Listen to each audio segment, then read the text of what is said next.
안 된다고 그냥 말씀을 드립니다. 혹시 그러면 말이죠. 이 탄핵에 대해서는 우리 변 대표께서 잘 설명을 해주셨고 또 그 박성현 대표께서 잘 설명드렸기 때문에 이 본질을 토론하는 거는 여러분들이 더 잘 아실 것 같아서 피하도록 하겠습니다. 이 시간이 상당히 많이 지나갔거든요. 그런데 이런 관점은 어떤가요? 혹시 국제적인 정세 때문에 예를 들면은 뭐 아까 설명했지만은 뭡니까 저 중국 러시아 비행기가 우리 영공 침범했다. 뭐 그 이전에 싱가포르 회담 또 하노이 회담 이번에 판문점 회담 G20 끝나자마자 일본의 전략 물품 수출 이것들이 제가 생각하기에는 아무래도 일련의 어떤 관련성을 가지고 있다는 느낌이 들거든요. 이것은 어떤 느낌이 이건 뭐 개인적인 느낌입니다. 이미 미국의 의도는 뭐 당연히 평양에 미군 추진시키고 싶어 하는 거겠죠. 근데 아까 저 중국과의 전쟁에서 중국이 미국한테 이미 무릎을 꿇은 거 아닌가? 그렇다면은 위성국가인 김정은 정권은 레짐 체인지 곧 될 것이다라는 것이죠. 그런데 그렇다면은 그것이 가정입니다. 그게 그런 방향으로 가서 성공적으로 가고 있다면은 현재 문재인 정권은 따라서 공동운명처럼 무너진다 이렇게 보고 있는데 요즘 와서 가만히 생각을 해보니까 이미 판문점 회담에서 하는 그 내용을 가만히 생각을 해보니까 김정은이 이미 항복을 했구나라는 느낌이 들어요 저는. 그러면 지금 이 시점에서 일본이 느닷없이 경제 제재 전략 물품 수출 요것만 들고 나왔습니다만은 이것이 무엇을 의미하는 걸까 하는 겁니다. 이것은 우리 자유민주주의를 붕괴시키려고 하는 현 정권의 붕괴 작업에 행동으로 들어간 거 아닌가 라는 이런 생각이 들거든요. 자 그렇다면은 현 정권이 금년 내에 무너졌을 경우에 사실 보수 통합 이 내용은요 지금 아무 의미도 없어질 거예요. 실질적으로. 혹시 백모 선생님 그럴 가능성은 없나요? 그러니까 어떤 국제적인 정세 때문에 정권이 변할 수 있는 우리나라부터 변할 수 있는 모든 가능성은 다 열려져 있는데 제가 콕 집어서 말씀을 드릴 수 있으면 제가 이 자리에 앉을 게 아니라 돗자리를 갖고 나가야죠. 그런데 예를 들면 제가 아까도 말씀드린 저희는 그러니까 뭐 미국이나 북한이나 혹은 심지어는 자유한국당이나 아무데도 영향력을 미칠 수 없이 이제 기다리는 상태잖아요. 그래서 결론은 어떻게 나오냐면 아까 차 의원도 그런 말씀인데 상황이 어떻게 됐던 간에 이거 유의미한 작동을 할 수 있는 우리들의 네트워크, 우리들의 진영, 우리들의 진지 그리고 그 진지와 특정 정당 혹은 특정 정치인과의 연결은 마지막 순간까지 늦춰야 된다. 몸값을 마지막 순간까지 높여야 된다. 지금 이게 상황이 나중에 몸값이 억만금이 될지 10억금이 될지 100억금이 될지 모르는데 뭐하러 몸값 싸게 먼저 팔려고 하냐. 우리가 장녀냐. 그거죠.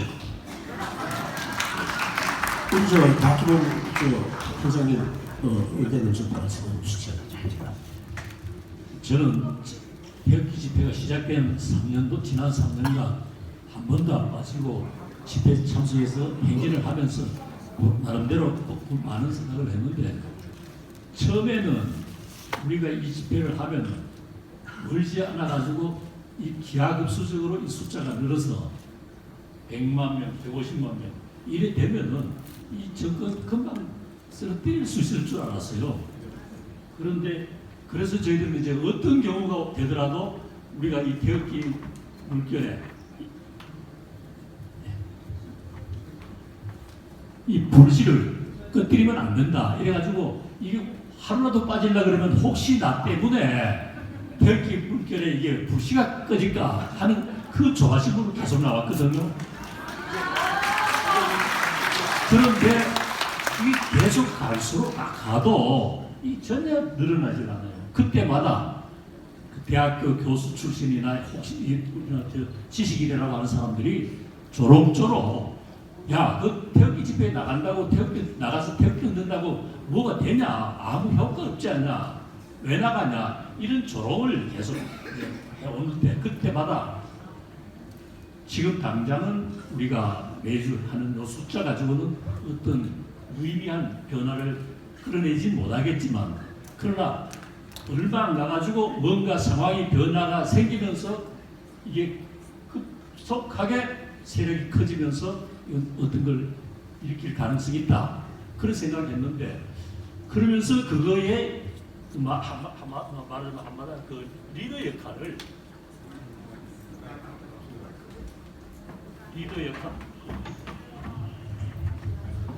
리더 역할을 야당, 자한당 같은 데서 해주기를 바랐어요. 그런데 시간이 지날수록 아하 얘들은 더 이상 기대를 걸 게 없는 중환자실에 누워있는 중환자들이구나. 기회주의자. 기회주의자니 뭐 하여튼 제가 볼 때는 일체 행동을 할 수 없고 아무런 의사도 발표하지 않는 중환자들이다. 중환자실에 누워있는. 그러면 우리의 희망은 어디서 오겠느냐. 그래서 제가 생각한 게 뭐 최근에 국제적인 상황 변화를 여러분도 다 잘 아시고 특히 아까 옆에 계신 백모 박성현 선생께서 잘 설명해 주셨습니다만은 결국 외부에서 올 수밖에 없는 거 아니냐. 정말 인정하기 싫지만 자존심 상하지만 지금 우리의 상황은 외부로부터의 어떤 그거밖에 기대할 수가 없다. 그래서 제가 최근에 내린 결론은 현재 상황을 돌파할 수 있는 어떤 기폭제나 할까 계기는 아니면은 핵심 역량은 미국과 일본의 대한반도 특히 남한 정책 이걸 어떻게 생각하고 어떤 방향으로 끌고 가려고 하느냐 이게 굉장히 중요한 팩트가 되고 그 다음에 또 하나는 우리 태극기 세력 태극기 집회에 참여하는 이 사람들은 지난 3년간 수없는 시련, 절망, 한심함, 낙담 이걸 다 견디면서 지금까지 왔는데 여기에서부터 새로운 대한민국을 건설할 수 있는 새로운 민주주의 해결될 수 있는 어떤 그런 게 싹이 트고 있고 이게 될 거다. 그 다음에 또 하나 제가 굉장히 크게 기대하는 세력은 어디냐? 문재인한테 있습니다. 저는 문재인이 항상 주머니에 수류탄을 넣고 다니는 그런 사람으로 보거든요. 자폭하려고. 머지않아 지금까지 하는 행동 보니까 머지않아 그 주머니에 넣고 다니던 수류탄이 터질 수도 있겠다. 그 기대. 그래서 이 네 가지가 현재 우리 나라가 처해 있는 이 상황을 변화시킬 수 있는 큰 복지가 될 거다. 그런 생각을 갖고 있고 이거는 그렇게 멀지 않았다. 그래서 전 사실 보수 통합을 통해서 다음 총선에서 뭐 이기자 하는 이런 주장에는 별로 관심이 없다기보다 아예 신경을 안 써왔어요. 제가 또 그런 실제 정치에 몸담고 있지도 않고 저 출판사 소개를 안 했습니다만은 저는 출판사 사장입니다. 책이나 만들고 있습니다. 오로지 오늘 이 자리에 와서 이야기하게 된 거는 지난 3년간 열심히 태극기 집회에 참석했다는 그걸로 와서 이야기해달라고 해서 하는데 제 이야기는 뭐 수준도 낮고 그냥 평범한 상식인의 생각에서 하는 것임을 감안해 주시기 바랍니다. 지금 그 여러 토론자들 그 의견을 종합을 해보면은 우리 시민 단체로서는 어떠한 한계까지 갈 수는 있겠지만 적극적인 역할을 해줄 수 있는 이것은 역시나 정당이다 이러한 말씀인 것 같습니다. 그런데 진짜 보수를 대변할 수 있는 정당이 없다 이런 내용인 것 같습니다. 그러면은 우선 정당 논을 이제 피해서 그럼 우리들 자신은 이 탄핵 사건에 대해서 뭘 반성을 해야 될 점이라든가 뭘 생각을 못해서 이렇게 가야 되겠다라든가 이런 점은 없었는지 우리 변희재 대표님께서 한번 좀 말씀 좀 해보시죠. 우리가 왜 보수 통합이라는 단어를 뒤집어서 얘기하면은 보수 분열이 돼 있다 이런 얘기 아니겠습니까? 그 뭐 때문에 분열되는데 그 원인이 뭔가 하는 거예요. 그것은 우리 책임이 없는 건 아니지 않느냐 하는 거죠. 그거는 우리가 고쳐나가야 된다고 봅니다. 그런 관점에서 우리의 잘못은 없는 건지. 근데 이제 제도권 정당이 탄핵으로 분열된 거는 그들의 잘못이고 뭐 우리가 어차피 다 장외에 있었는데 거기에 대해서 우리가 반성하고 사과한다는 거는 그 자체가 성립이 안 되죠. 저희가 뭐 자유한국당을 컨트롤할 수 있었나요? 뭐 바른미래당을 컨트롤할 수 있었나요? 자기들끼리 탄핵하다가 깨진 거고. 사실은 아까 그 차명진 의원님이 얘기했지만 저도 보수통합에 대해서 별 관심 없어요 사실은. 이제 주최 측에서 시켜가지고 그 이제 계속 저는 이제 조선일보밖에 안 봤으니까 이제 감옥에 있을 때는 자꾸 조선일보가 보수통합 하면서 박근혜 묻고 가자 탄핵 묻고 가자 하니까 정 너희가 보수통합을 하겠다면은 최소한 탄핵에 대한 정적 실패를 인정하라고 제가 조선일보에 반론을 한 거지. 제가 보수통합을 위해서 나경원을 찾아가고 미쳤습니까 제가 그런가 하게. 아까 말씀드린 대로 저도 사실은 아까 발제도 얘기 나왔잖아요. 총선 얘기가 없잖아요. 총선에 아무 관심 없어요. 왜? 총선 때까지 문재인이가 거의 남아있다는 것 자체가 대한민국이 끝장난다는 얘기인데 총선에서 이겨서 투표로 탄핵을 가고 헌재를 간다? 그 전에 나라 끝장나요. 그렇게 하다가. 제 머릿속에는 어떻게 해서라도 100만 명을 매주 청와대로 모아서 그냥 끌어내리는 거. 됩니다. 그거 안 되는 거 아니에요. 그게 충분히 되는데 적당 제가 말 잘못하면 저 내란죄로 가는 수가 있어가지고 그러는데 저 아시죠? 제가 보석으로 석방된 뒤로 검찰이 지금 제 다 사찰해가지고 지금 불법 사찰하고 있다는 거 검찰이 모든 걸 다 조사하고 있어서 요 정도까지만 말씀드리겠습니다. 달려 그 상황에서 이해는 이해야. 박 선생님 그 부분에 대해서 그러니까 여기 두 가지가 얘기가 좀 헷갈리고 있는 것 같아요. 하나는 그러니까 야권 정당 정치에서 통합의 흐름. 근데 사실은 그거는 우리 차 의원 말씀에 제가 거의 100% 동의를 합니다. 그러니까 일어나지도 않을 일이고, 일어나 봐야 결과도 시원치 않을 것 같고, 오히려 정당 정치에서는 제대로 좀 빠개져야죠. 어째 간에게 얘기를 한다면 제대로 빠개져야죠. 우파 정당에 한계가 온 거예요. 이쪽 이른바 제도권 출신들 정치인들의 문제는 뭐냐면 평생 동안 커리어 관리하면서 누구랑 눈도장 찍어가지고 빠짓하고 빠찌를 유지하는 사람들이라 뭘 걸고서 배팅하고 튀어나가고 이런 걸 못해요. 체질적으로. 그래서 이제 그 정당 정치에서는 오히려 제대로 빠개졌으면 좋겠고 그게 아니라 저는 보수 우파 어떻게 하나가 될 것인가 이거 굉장히 좋은 주제라고 생각한 게 저는 저기서 정당 정치는 생각도 안 했어요. 우리가 어떻게 하나가 될 거냐. 그러니까 저는 우리는 하나가 될 수 있을 것 같아요. 맞죠? 맞습니다. 그리고 하나가 돼서 계속해서 제가 이런 생각을 해보는 거예요. 만약에 우리가 지금 유튜브 미디어와 같은 정도의 영향력을 2016년 11월에 가지고 있었더라면 지금 태극기 집회에 나오는 작을 때 저는 그렇게 짜게 봐요. 작을 때 한 5, 6천 많으면 한 10,000명 그리고 천지사방을 뛰어다니는 요새 이제 조용한 김상진, 오상종 이런 상비군 이런 게 2016년 11월에 있었더라면 상황이 이렇게 안 간다. 그러니까 우리가 반성해야 될 건 우리 자유시민이 2016년 11월에 다 대부분은 그냥 시스템은 돌아가는 거고 나는 생활에 충실하면 돼 이렇게들 사셨잖아요. 이제 그걸 떨어버리고 2년 동안 고민을 엄청 하셨단 말이에요. 그러면 이제 고민이 점점 깊어져가지고 일정한 정치 교양을 가지고 정치 식견을 가지고 관점을 가지고 이게 이제 무르익고 거기에다가 사이즈가 불고 네트워킹이 되면 제가 극단적으로 말할게요. 20만 명이 조직되면 한 선거에 평균 1000명인데 내가 차 의원한테 물을게. 차 의원이 이석기라고 한번 가정을 해봐. 그래서 지금 이석기로서 지역구를 굴리고 있어.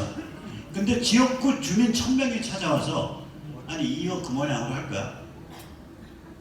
저희 반성하고 자유민주주의 지지해 라고 만약에 3번 찾아오면 1000명이 다 지역 주민 어떻게 할 것 같아요? 이석기가 자유민주화 열사되는 거예요. 예를 들면 극단적으로 말씀드리면 그러니까 우리가 우리 몸값을 최대한 높여야 돼요. 그게 제 생각입니다. 그래서 두 개를 좀 분리하자. 정당 정치의 뭐 이른바 보수의 통합의 문제는 모르겠고 우리 비즈니스도 아니고 그건 하시는 분들이 하시고 우리가 어떻게 식견을 계속 강화하면서 힘을 형성해 갈 거냐 그런 전체적으로 동의합니다. 그런데 냉정하게 이렇게 좀 생각해 보아야 할 부분이 있다고 생각이 돼요. 그것은 처음에 태극기를 든 사람뿐만이 아니고 나라를 걱정하는 애국 국민들의 마음은 하나였었습니다. 그걸 뭐 여러분들 다 인정하실 거예요. 마음은 하나였을 거예요. 그 마음이 지금도 변함이 없다. 저는 그걸 굳게 믿고 싶습니다. 그렇게 갈 걸로 보고요. 그런데 자꾸만 보수 통합이라는 이 단어가 등장을 한 지 오래됐거든요. 이 말 뒤에는 아까 말씀드렸다시피 분열되어 있다는 의미가 있기 때문에 나온 단어 아니겠느냐고요. 그게 왜 무슨 요인이냐 하는 거죠. 저는요 행동 이런 거는 다 어떤 똑같은 그 자세를 가지고 있다고 봅니다. 그리고 마음 하나는 통일되어 있다. 저는 이렇게 봐요. 그래서 지금 무엇을 통합을 해야 되는 건지 그 정체를 잘 모르겠어요, 솔직히. 마음은 하나라고 봅니다. 전체가. 그런데 왜 자꾸 분열 소리가 나오는 건지 그 부분이 뭐냐 하는 거죠. 지금 우리가 그 부분이 일단 플로우는 이따가 빠른 그 기회를 드리겠습니다. 이제 곧 마무리를 이제 하고자 합니다.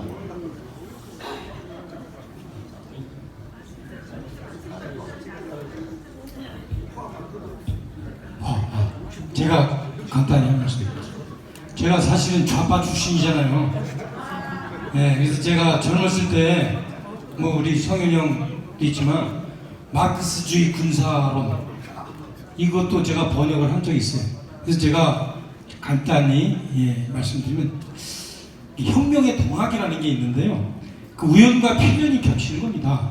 그런데 이 우연적인 요소는 왜 우연적이냐면 그건 우리 쪽이 아니라 소련은 지금 지배층 적들이 어떻게 실종을 하든지 내분을 하든지 이렇게 하기 때문에 우리가 준비할 수 있는 게 아니잖아요. 그런데 이제 그 우연적 요소는 지금 점점 높아지고 있어요. 그렇죠? 예. 그런데 그런 측면에서 보면은 저는 혁명의 시기는 그야말로 놓고보지 않는다고 봅니다. 예. 그래서 그 부분에 대해서는 걱정하시지 않아도 된다. 지금 그 태극기 부대 특히 어른들 너무 오래 고생하셨는데 참 묘해요 세상이. 모든 것 다 접고 실망하고 짐 싸서 낙향하는데 그때 저기 서울에서 절변이 일어나는 그런 일이 생길 겁니다. 그래서 조금만 기다려 보시면 되는데 다만 제가 또 하나 얘기 드린 거는 동학 중에 또 하나는 이 준비가 그렇게 어려운 게 아니거든요. 그래서 제가 아까 말씀을 드렸는데 너무 작은 것 같아가지고 막 그 관객들이 화내신 것 같은데 준비 중에 중요한 게 뭐냐면 현재 제가 그 정당 내지는 합법정당 내지는 다음번 21대 국회 그게 결정적인 요인은 아닙니다. 하지만 우리가 그걸 활용할 줄 알아야 된다 이겁니다. 그게 이제 모든 혁명에 있어서는 기존 제도권 정당이 물꼬를 트거든요. 그래서 제가 다번 21대 선거 때 그야말로 태극기 부대의 그 끊임없는 열정을 조금 쓰시라. 그래서 제가 얘기하는 건 뭐냐면 합치는 것이 아니라 선택과 집중을 하시라 이거지. 선택과 집중. 지금 무슨 말씀인지 아시죠? 21대 때 한국당하고 합치려고 그러지 마시고요.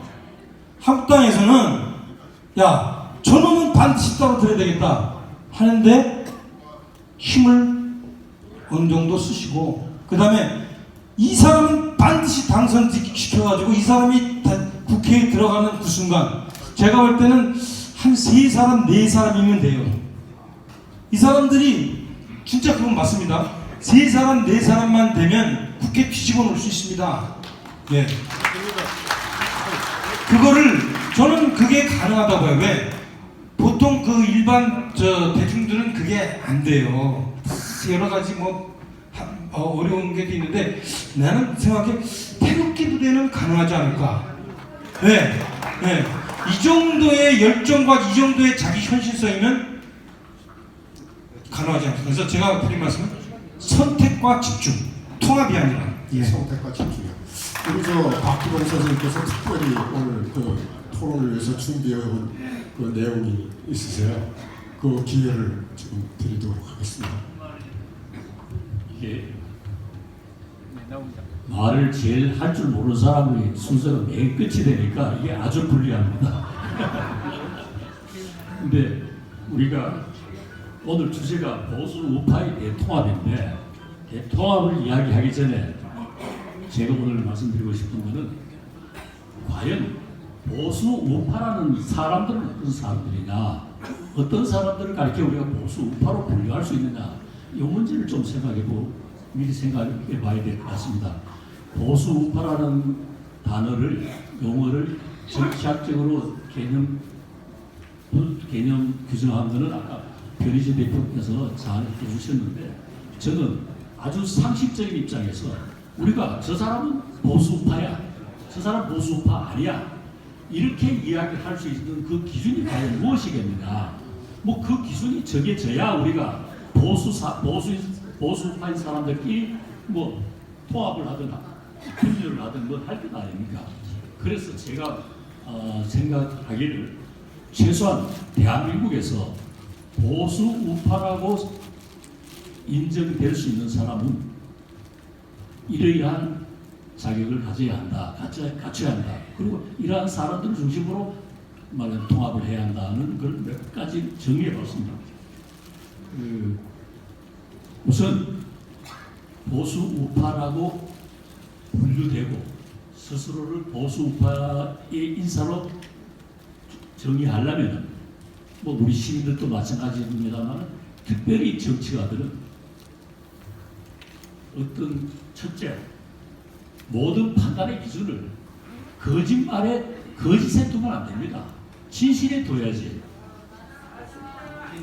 진실을 바탕으로 생각하고 판단하고, 그리고 말도 진실을 말해야 합니다. 거짓에 휘둘리지 말고 거짓말하는 세력과는 정면으로 맞서 싸워야 합니다. 이게 제가 말은 아주 막연하게 했습니다만은 지난 탄핵 과정을 보면은 우리 보수 우파라고 하는 정당의 국회의원들이 전혀 이 기준에 부합하지 않아서 결국 탄핵에 동조하고 탄핵이라는 엄청난 대한민국을 이 지경까지 무너뜨리는 짓을 했거든요. 그런데도 지금 우리는 여전히 그 사람들을 보수 우파라고 생각을 하고 간주하고 저 사람들을 어떻게 통합시킬 거냐, 이걸 논의하고 있어요. 그 사람들이 과연 보수 우파라고 할 수 있는 사람들이냐 아니냐, 우리 이 점을 한번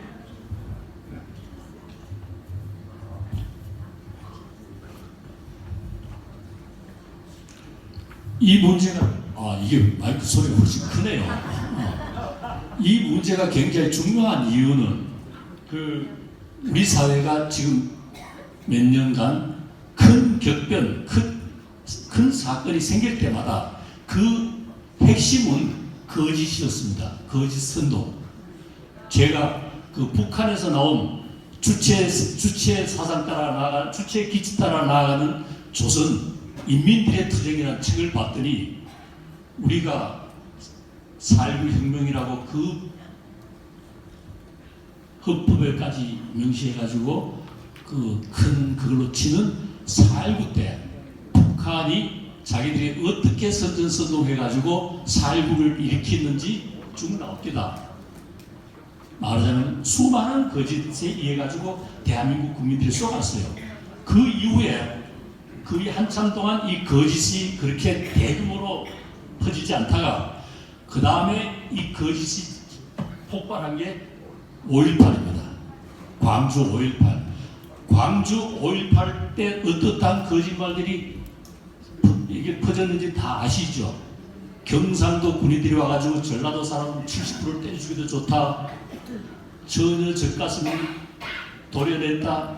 임산부 배를 찔러 태아를 던졌다. 말하자면 인간으로서는 상상도 할 수 없는 그런 거짓말들을 퍼뜨렸는데 그 거짓말에 한 도시의 사람들이 전부 다 쏘가 넘어갈 때 그 엄청난 불행한 사태가 생겼습니다. 그리고 그 이후에 그것을 주동했던 세력들에 의해 가지고 의정부 장갑차 사건, 광우병 사건, 세월호 사건, 마지막 박근혜 대통령 탄핵 때는 어떠한 말도 안 되는 거짓말들이 퍼졌는데 인간으로서는 약간의 상식만 있다면은 저것은 있을 수가 없는 일이라고 할 수 있는 그런 상황임에도 불구하고 우리가 이야기하는 이 자리에서 이야기하는 우파의 대표, 우파의 지도자라고 하는 새누리당 국회의원들이 그 말을 믿고 뭐 아까 그게 솔직히 그 거짓말 때문인지 아니면은 아까 저 국제적인 여러 가지 세력 관계와 이미 다 여건이 무르익어가지고 거기 때문에 했는 건지는 제가 여기서 뭐 나누려고 하는 건 아닌데 하여튼 우리 국민들한테 전파된 건 그 거짓말이었습니다. 그 거짓말에 맞서 싸운 국회의원은 아니고 전부 다 그거에 넘어가가지고 이 나라를 이 지경으로 만든 사람들을 아직도 우리가 보수 우파 그 어떻게 보수 우파라고 할 수 있습니까? 저는 그런 사람들을 보수 우파에 넣는 한 김무성은 김영삼의 똘만이었습니다. 어째 그 보수라고 할 수 있습니까? 김영삼이 똘만이었다고. 똘마이든 청년 뭐든 자식이 말이야. 그 다음에 제가 말씀드릴 것은 보수 우파의 통합을 이야기할 때 그 통합의 전제는 같은 이념을 가졌을 뿐만 아니고 같은 인간이어야 합니다. 그렇지 않습니까? 인간끼리 통합을 하는 것이 우리가 뭐 개, 돼지, 짐승하고 통합하자는 건 아니잖아요.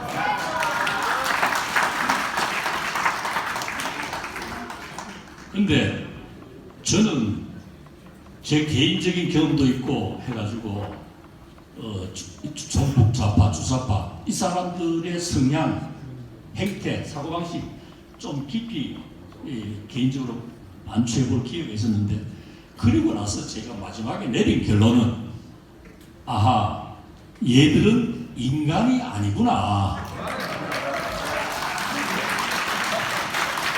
금수만도 못한 애들이구나. 제가 이건 제 개인적인 경험에서 나온 겁니다. 그렇게 결론을 내렸습니다. 이거는 지금부터 한 10몇 년 전에 있었던 일이에요. 이미 그때 제가 결론을 내렸었습니다. 금수보다 못하다. 개돼지보다 못하다는 이야기 아닙니까? 그런데 그러면은 이게 금수와 인간의 경계선, 구분선 그건 어디에 두고 있느냐? 이거는 제가 그렇게 나눈 건 아니고요. 저는 맹자의 말을 그대로 인용을 하겠습니다. 맹자가 뭐라 그랬냐? 이러한 사람들은 인간이 아니다. 그거 딱 맹자의 책에 나옵니다. 여러분들 다 아시다시피 사단이 뭔지 아시죠? 인이 예지의 사단 이게 없으면 인간이 아니다 그랬어요. 남을 불쌍하게 여길 줄 아는 마음, 측은지심이 없으면 그건 인간이 아니다 그랬거든요. 그런데 여러분 자기들이 모시던 대통령을 말도 안 되는 짓거리로 거짓말로 탄핵을 하고 형무소에 집어넣고 형무소에서 저 고생을 하시는데도 불구하고 저는 저 살겠다고 떠들어대는 저게 인간입니까? 저들한테 과연 불쌍한 사람을 불쌍하게 여기는 측은지심이 조금이라도 있습니까? 없습니다. 없죠. 그래서 그것뿐만 아닙니다. 그 다음에 두 번째, 시비지심, 옳고 그름을 가릴 줄 아는 마음. 이거 본관 못하면 이거 인간 아니라 그랬어요. 아니, 마음을 비워놓고 생각하면 금방 깊이 학문적으로 학술적으로 들어갈 것도 없이 저건 아니다.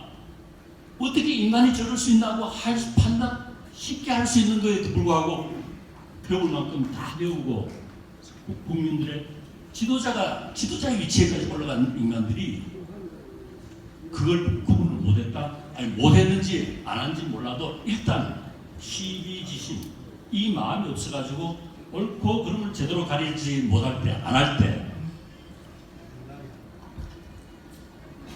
그 인간이 아니라 그랬어요. 그 다음에 사양짐심, 자기가 조금이라도 더 차지하기 위해서 짐승처럼 싸우는 게 아니고 인간의 품위를 지켜서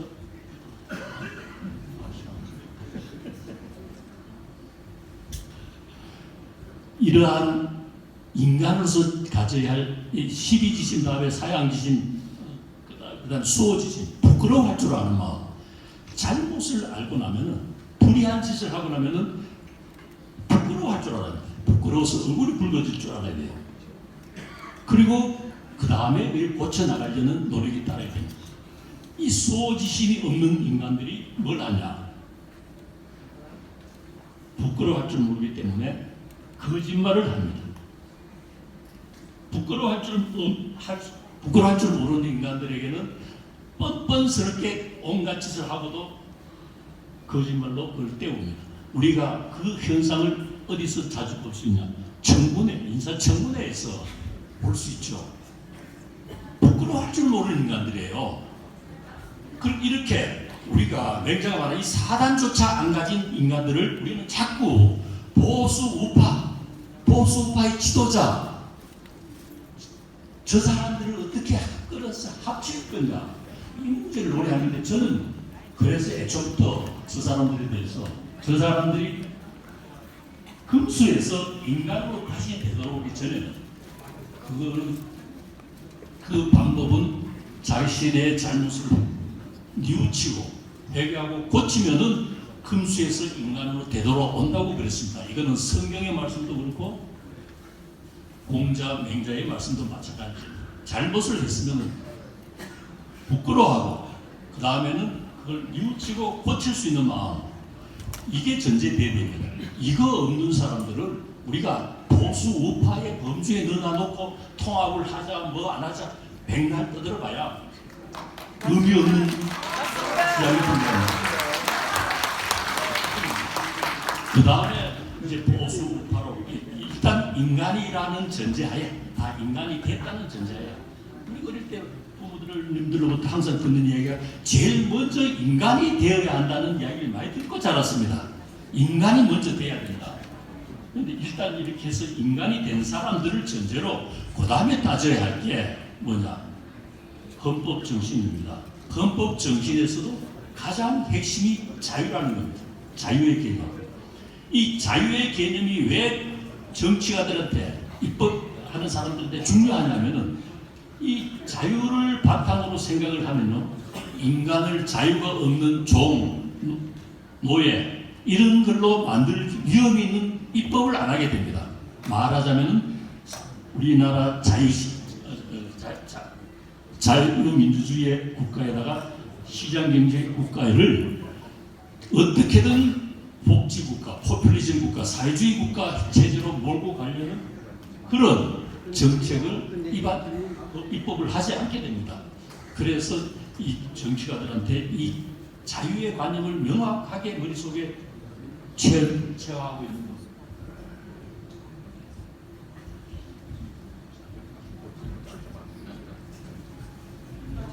근데 이 자유라는 단어가 우리가 그냥 대한민국 국민들 뭐 다 중요한 줄 알고 당연하게 쓰고 있어요. 근데 이 자유란 단어가 언제 대한민국 우리나라 사람들이 알게 됐냐? 1898년 8월 17일 날 문왕 이승만이 그 당시에 제국일보에다가 논설을 썼습니다. 그때 논설을 쓰면서 자유라는 게 있는데, 자유라는 건 뭐냐? 자기가 하고 싶은 대로 손을 뻗고 싶으면 뻗고, 몸을 움직이고 싶고 움직이고, 이러한 거동, 행동, 이걸 마음대로 할 수 있는 게 자유다. 이 자유가 없는 상태를 압제라고 하는데, 말하자면 우리 사회가 노예 사회에서는 이 자유가 없다. 그 이야기를 하면서 그 신문의 자유였다는 단어를 소개하고, 그리고 1년 후에 감옥에 들어갑니다. 감옥에 들어가가지고 이 자유의 개념을 머릿속으로 천착하고 해가지고 그 자유의 개념을 중심으로 쓴 책이 독립정신입니다. 이렇게 해가지고 우리나라가 1948년 독립될 때 헌법에 자유민주주의라는 단어가 규정이 되게 됐습니다. 그 덕택에 우리는 모든 사람들이 자유로운 세상에 살고 있고 자유를 너무나 당연하게 여기고 있습니다. 그런데 북한에도 국어사전이 있습니다. 북한에 있는 국어사전을 찾아보면은 자유를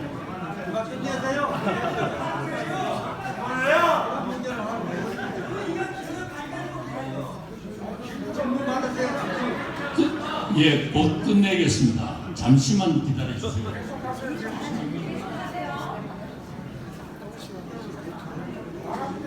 북한 주사파들이 왜 자유라는 단어에 대해서 저렇게 히스테릭한 반응을 보이면서 우리 헌법에서 저걸 빼려고 하느냐? 북한의 김일성이 이렇게 지시를 했습니다. 이렇게 이야기를 했습니다. 조직적 통제와 규율을 반대하면서 덮어놓고 자유를 주장하는 대로 나가는 것, 우리는 절대로 이른바 자유화를 허용해서는 안 된다.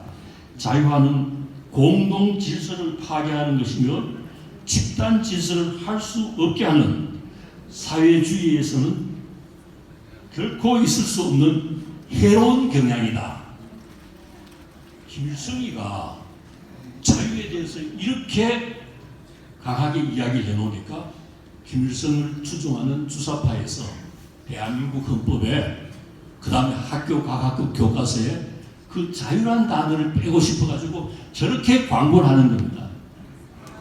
우리 보수 우파 시민들도 마찬가지지만 정치가가 되겠다는 사람들, 이 자유의 중요성과 이것이 갖고 있는 함의, 그 다음에 이것이 정치활동과 입법활동에 갖는 의미를 충분히 이해해가 그걸 지켜나가려는 게 없으면은 그 우파 아닙니다. 제가 하고 싶은 이야기 좀 남았습니다. 마무리 이걸로 끝내겠습니다. 아이고, 수고 많이 하셨어요. 여러분들도 오늘 토론을 들어보셨을 거예요. 국내적인 관점에서의 우리 현실, 또 국제적인 관점에서의 예상, 그리고 그 보수에 관해서 동양 철학에 입각해서 그 보수의 그 관점, 이 동양 철학에 입각한 이 박기봉 선생의 이 말씀은 제가 보기에는 자유한국당의 탄핵에 가담했던 의원 전체가 좀 정신 좀 차리고 들어야 될 그런 내용으로 그렇게 생각을 합니다. 이제 토론을 마무리하고요. 플로어에 그 의견을 받도록 하는 순서로 되겠는데, 저희가 이 주제가 사실 너무 무거웠었습니다. 이 결론을 내리기에는. 그래서 뭐라고 지금 어떤 결론을 도달하지는 못했어요. 그렇지만 이 토론자들이 그 말한 이 내용이 여러분들 각자가 어떤 그 길을 정할 수 있는 가이드는 됐다고 생각을 합니다. 이제 토론을 마치고 플로어에 마이크를 넘기도록 하겠습니다. 시간 관계상 여기 대화는 5시까지밖에 안 됐거든요. 지금 4시 28분입니다. 저 모자 쓰신 분 제일 먼저 손 드셨네요. 마이크 좀 주시죠. 아니 저기 네.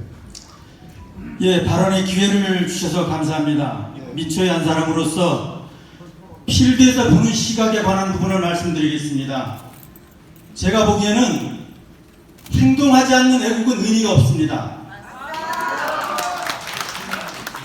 정치 통합에 관한 부분을 차 의원께서 말씀을 하셨는데 정치 통합을 하려고 그러면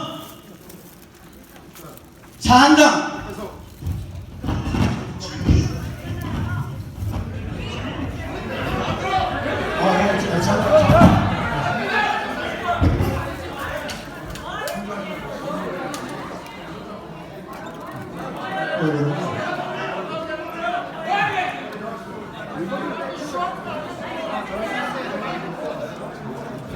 저 질문을 당부에 말씀을 드리겠습니다. 질문을 하고자 하는 것은 주제에 적합하게 짧게 토론자의 질문을 해주시기 바랍니다. 육성을 하세요. 육성을 해. 아니 누군데 그 마이크를 뺏는 거야? 자한당이 뭔데?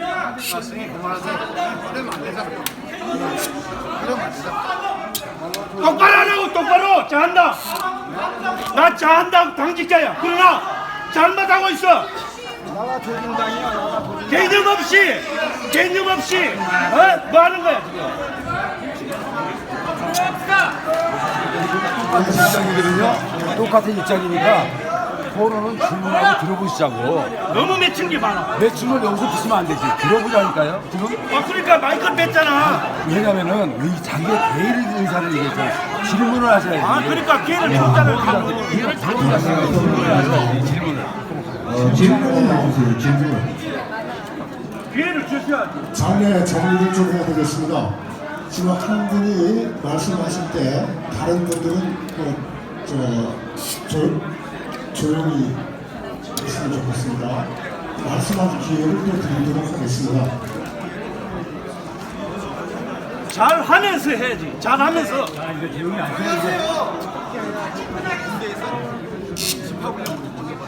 병신짓을 골라서 하면서 말이야. 예, 반갑습니다. 오늘 저도 다 여기 바쁜 여러분들이 오셔가지고 좋은 시간에서 좋은 말씀 들으려고 오신 것 같아요. 하나 질문을 하자면요. 사실 이제 이전에 노무현 대통령이 탄핵됐을 때 일단은 우리 국민들 마음속에는 대통령은 왕이라는 좀 기본 생각이 있는 것 같아요. 아무리 잘못해도 그때 탄핵이 됐을 때 저건 옳지 않았다. 국민이 뽑았는데 왜 탄핵을 시키냐. 근데 이번에 박근혜 대통령은 그렇게 되지 않았잖아요. 거기에 근본적인 그 분노가 있는 것 같아요. 그러니까 어찌됐든 지금 세월이 몇 년이 흘렀는데 지금 아무런 결과는 없고 지금 나라는 우리 변희재 대표님 말씀대로 이제 조금 가면 이제 무너질 것 같아요. 그죠? 그런데 저도 지금도 나이가 지금 올해 한감이지만 여전히 공부를 하고 외국을 다니면서 이렇게 바쁜데도 외국에 나가도 이거 유튜브를 로밍을 내가 봐야 돼요. 나라가 걱정이 돼서. 그런데 숱하게 봐도 이게 답이 없어요. 다 개인이 이렇게. 요약하겠습니다. 제가 볼 때는 지금 8월 15일 날 다 모여가지고 그냥 질문이잖아요. 질문하고 있어요. 청와대로 강화문으로 가야 될 것 같아요. 거기에 대해서 질문입니다. 질문 한번 해주세요. 네, 8월 15일 날 100만 명 이상이 모이도록 이렇게 했으면 좋겠습니다. 좋은 말씀 하셨습니다. 질문을 하시고요. 연설을 하시면 안 됩니다. 질문만 하시고. 두 번째, 제가 조금 전에 먼저 질문자 마이크를 왜 뺐었냐면 호통을 치면 안 됩니다. 왜냐면은 우리는 토론하러 왔지 않습니까? 또 돈 들으러 왔잖아요. 그러면 질문자 입장에서 차분하게 어떤 문제가 있다 이걸 대답해달라 라고 질문을 해야 되는데 혼통치면 절대 안 돼요. 예. 자 다음 질문자 하겠습니다. 예. 자. 오늘 여러 가지 좋은 말씀 많이 들었습니다만 사실 오늘 여기 오신 분들이 대부분 제가 생각하기는 지금 태극기집회가 군소로 여러 분류돼가지고 매주 토요일마다 이루어지고 있습니다. 이러한 그 태극기 집회가 같이 어떻게 합쳐질 수 있느냐 하는 그런 좋은 방안을 들으려고서는 왔습니다. 그런데 지금까지 말씀하시는 거 보면 전부 변죽만 울렸지 실제 핵심은 아직까지 한 번도 말씀해 주신 적이 없습니다. 거기서 답변해 주시기 바랍니다.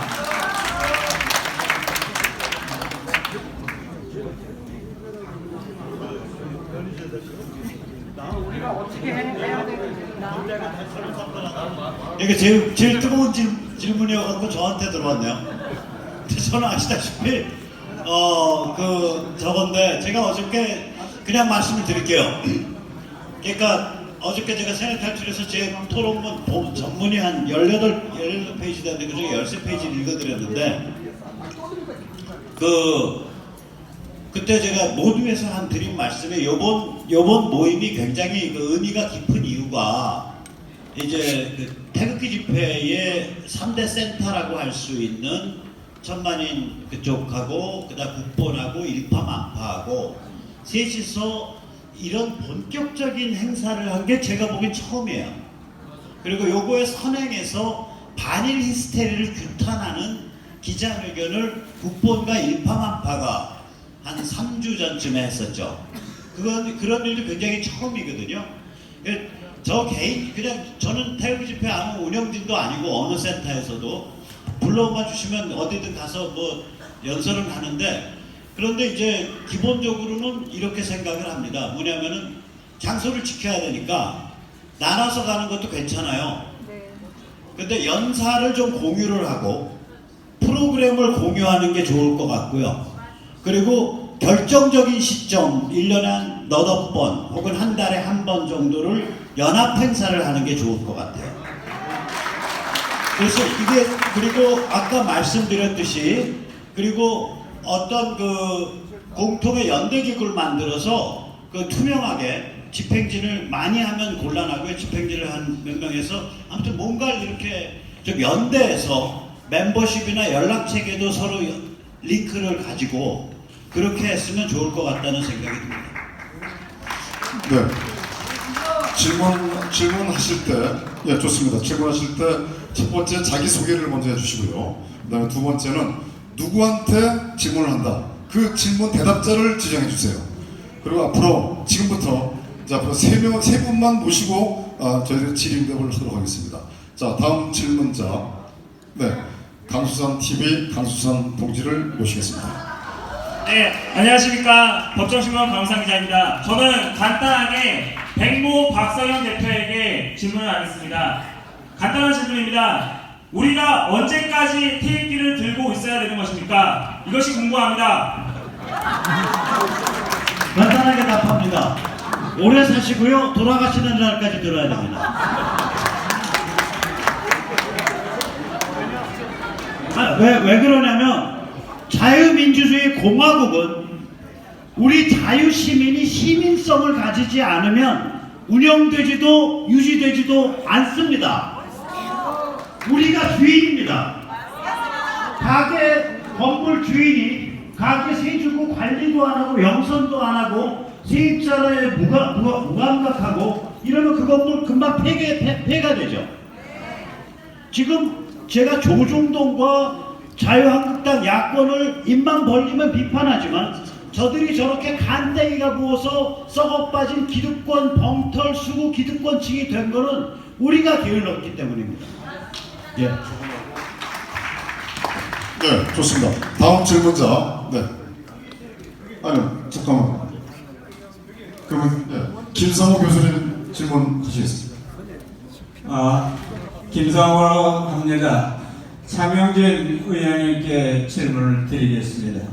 오늘 여기 와서 들으니까 더 암울한 생각이 들어서 걱정이 많이 앞섭니다. 사실상 문재인 정권이 무너진다 하더라도 수권 정당이 없어서 과연 앞으로 해나갈까 하는 이것까지 지금 걱정을 하기 때문에 더 암울한 생각이 듭니다.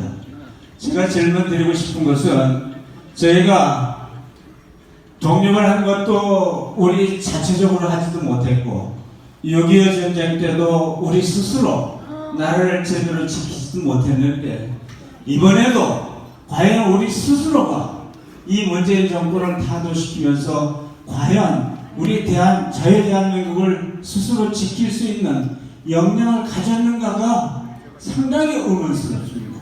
해서 얘네들을 없애기 위해서 타도시키기 위해서는 아까 탄핵밖에 없다고 하셨지만 탄핵도 쉽지 않은 것 같은데 제 생각으로는 이번에 마지막으로 미국 트럼프 대통령이 최소한도 북한에 대한 석탄 밀반입 아니면 여기 환적 그에 관련된 불소 이북으로 보냈다는 이런 의혹 때문에 소위 세컨더리 보이콧에 의해서 이 사람들을 탄핵시켜야 된다고 보는데 이거에 대해서는 어떻게 생각하시는지 말씀해 주십시오. 일단은 어른께서 저한테 질문하시고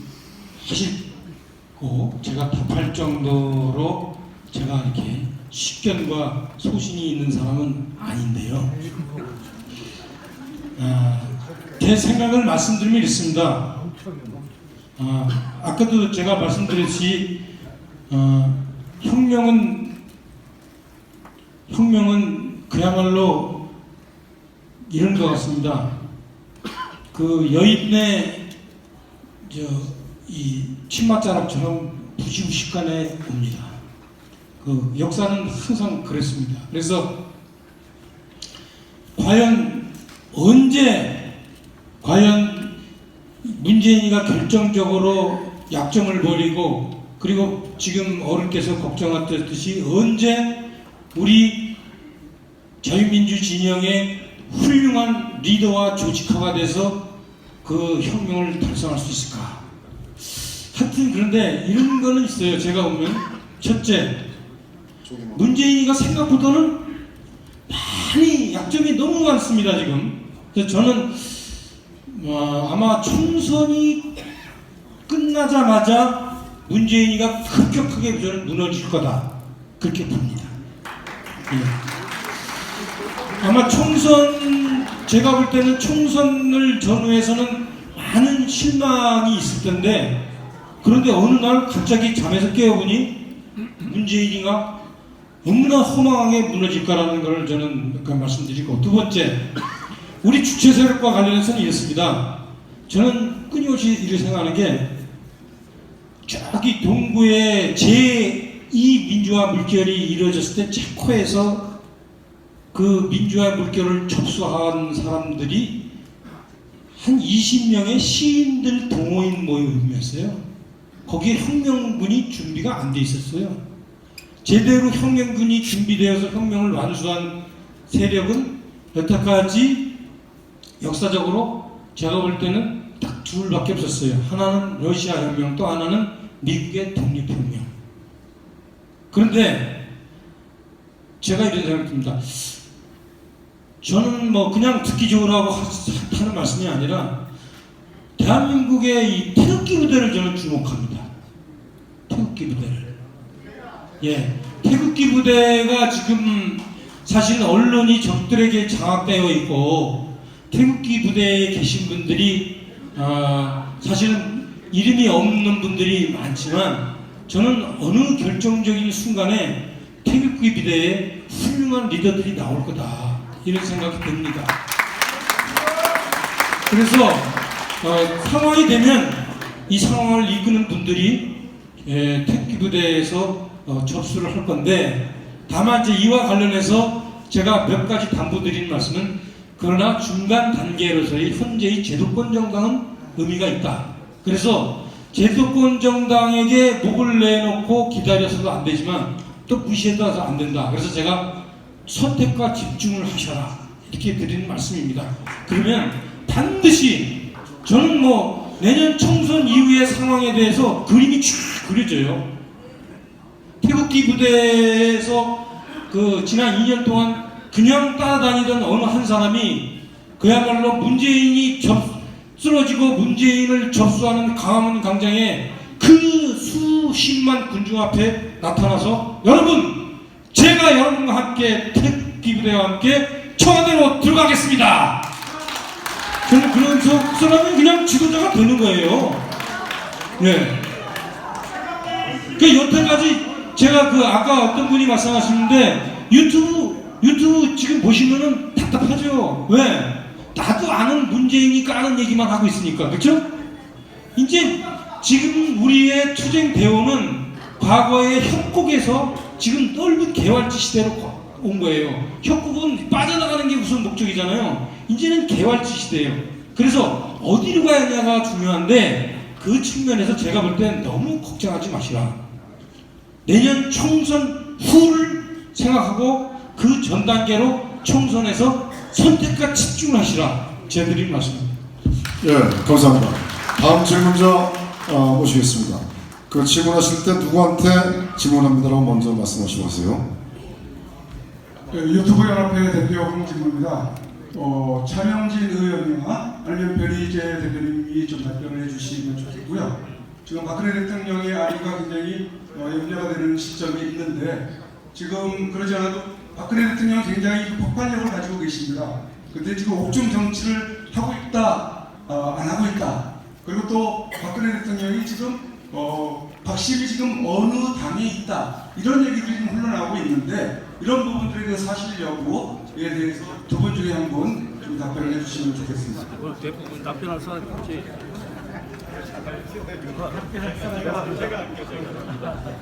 아니, 의외로 제가 박심을 좀 압니다. 이 두 분 잘 모르세요. 솔직히 말씀드리면 그 박 대통령, 그러니까 저도 여러 채널이 있거든요. 근데 옥중 정치를 안 하십니다. 그 양반 성격이. 그러니까 옥중 정치를 하고 있고 뭐 의중이 여기 있다 저기 있다, 이거 정말 인간의 탈을 쓰고 할 수 없는 개생 양아치 정치판이 박근혜판입니다. 왜 그러냐면 그 양반이 애초 왜 탄핵됐는지 보세요. 제가 박 대통령 당선될 때 카톨릭 표를 김지아 선배랑 손잡고서 한 50만 표 정도를 선거장에 안 나가게 중립화시켰고, 추가로 한 50만 표를 저쪽에 갈 사람은 이쪽으로 해서 그냥 150만 표 땡긴 그 그룹 중에 하나라고 저희는 내부적으로 그렇게 자부한 그룹인데, 2013년 초에 당선되시고 나서 저희 중에 한 명이, 저 그때 그 말 못 알아들었어요. 이렇게 말을 해요. 그 친구 최근에 말대로 할게요. 박근혜 당할 거야. 2013년 초입니다. 그래서 제가 깜짝 놀랐어요. 왜 그래? 그랬더니 저 사람은 사방의 적일 거야. 그런데 자기 정치를 안 해. 세력을 안 만들어. 성격상. 그래서 당할 거야. 굉장히 교과서적인 사람이에요.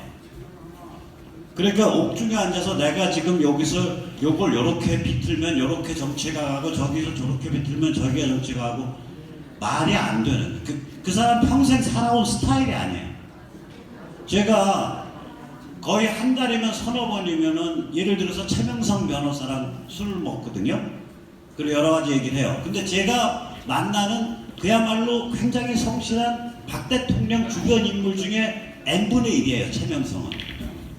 그래서 저 나름대로 그 사람을 보는 관점이나 그 양반의 성격을 분석을 해보면 바깥으로 시그널 보낼 사람이 아닙니다. 네. 예, 마지막으로 한 번 더 모시겠습니다. 자기소개하시죠. 잠깐만요. 그 제가 여기 이의가 있어서 그러는데요. 저는 그 생각 안 해요. 박근혜 대통령 지금 정치하고 있다고 봐요. 하는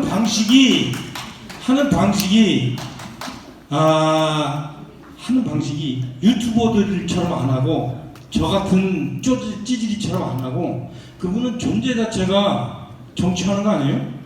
네.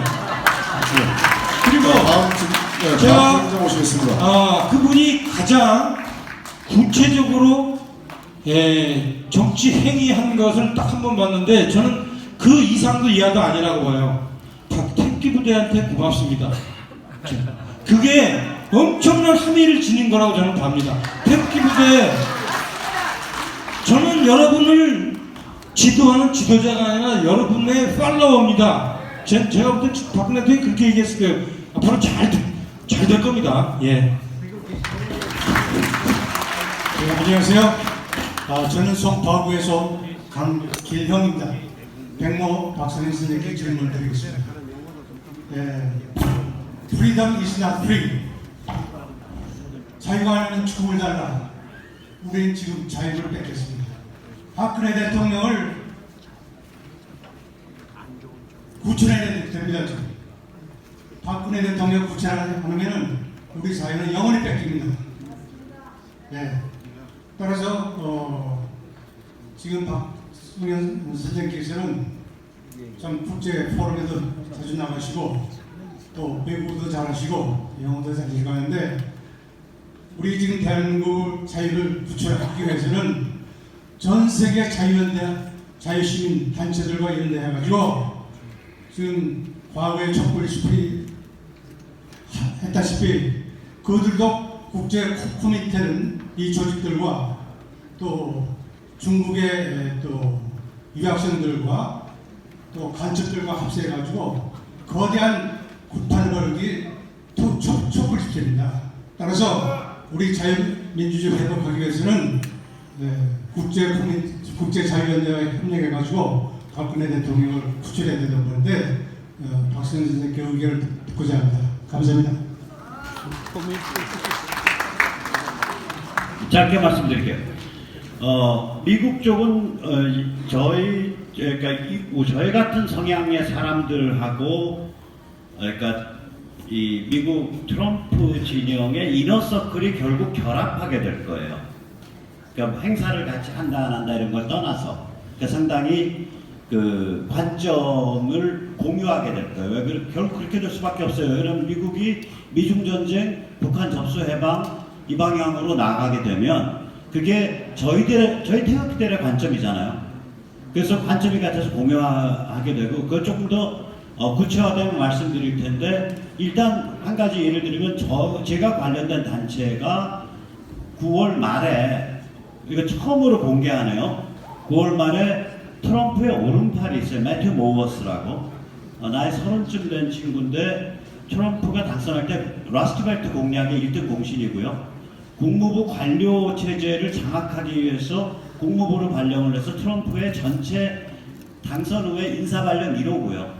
최근에 그만두고 트럼프 재선을 위한 캠프를 차린 친구인데 이번에 한국에 저희 단체 초청으로 와서 9월 말에 행사를 할 겁니다.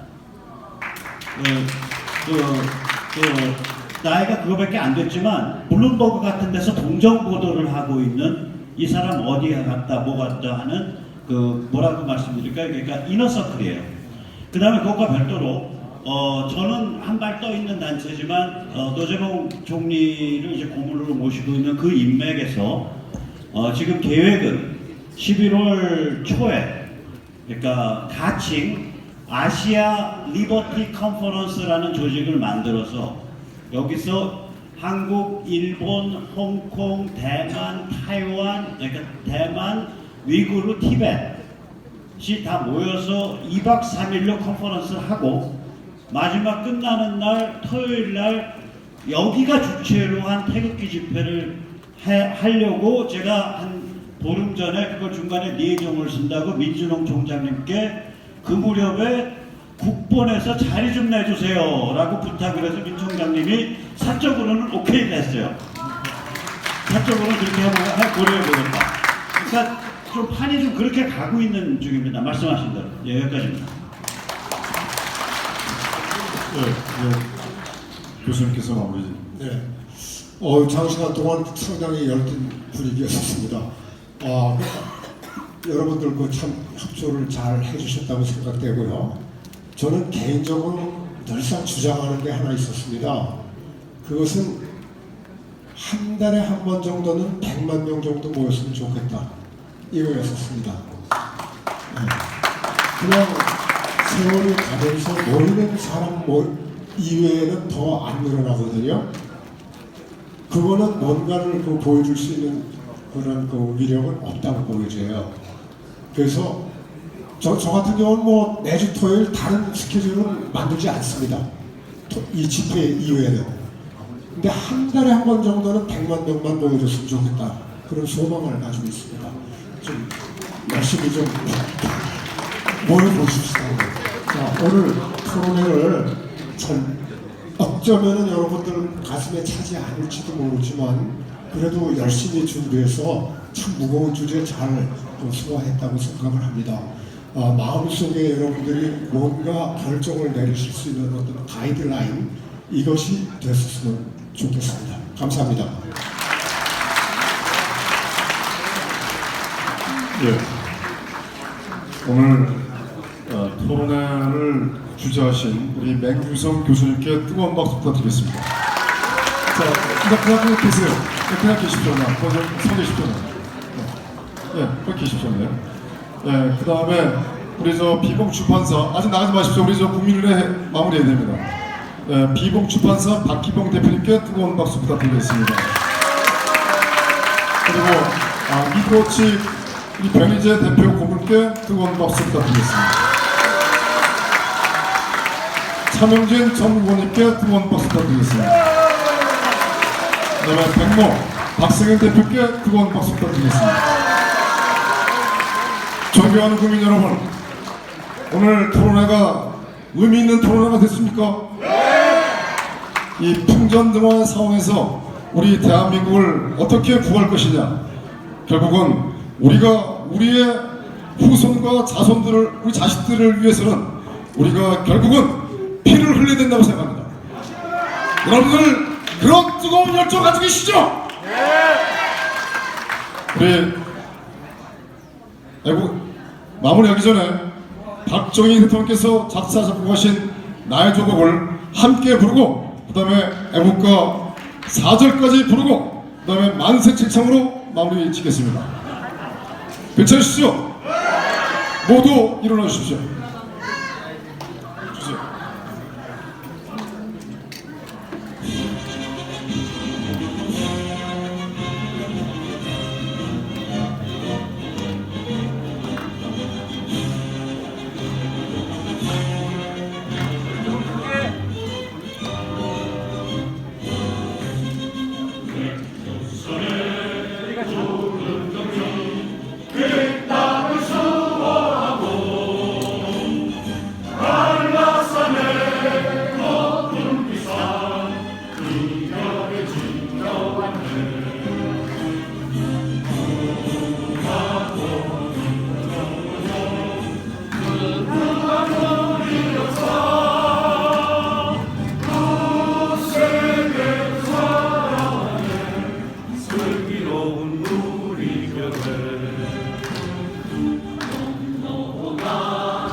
애국가 하기 전에 공지 그런 말씀드리겠습니다.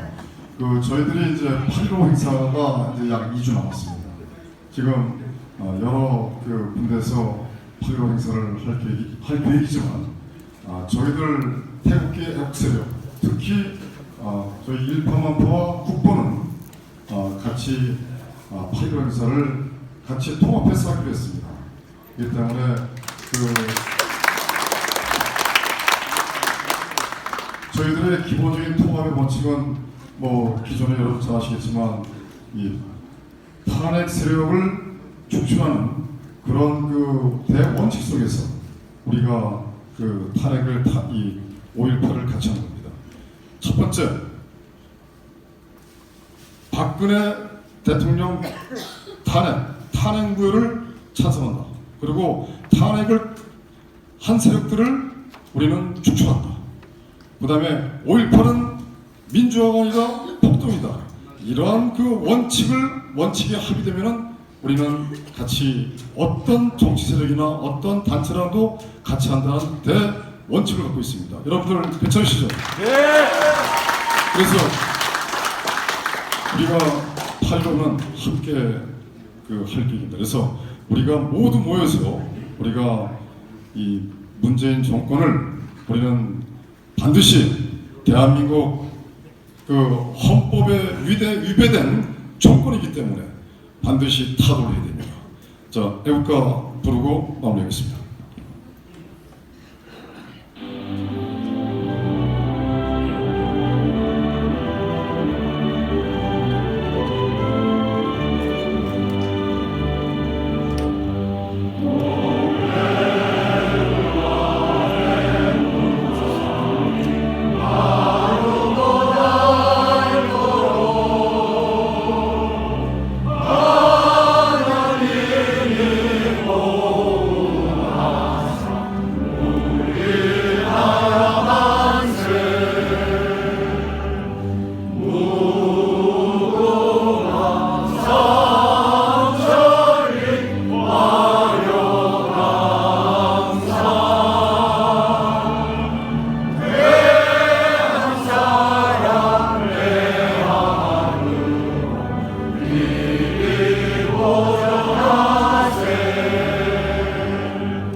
이승만 건국 대통령 만세! 박정희 대통령 각하 만세! 박근혜 대통령 만세! 미합 중국 도널드 트럼프 대통령 만세! 대한민국 태극기 애국 세력 만세! 감사합니다. 정말 오늘 귀중한 시간 내주셔서 정말 고맙습니다. 다시는 부족한지 평화의 심 부탁드리겠습니다.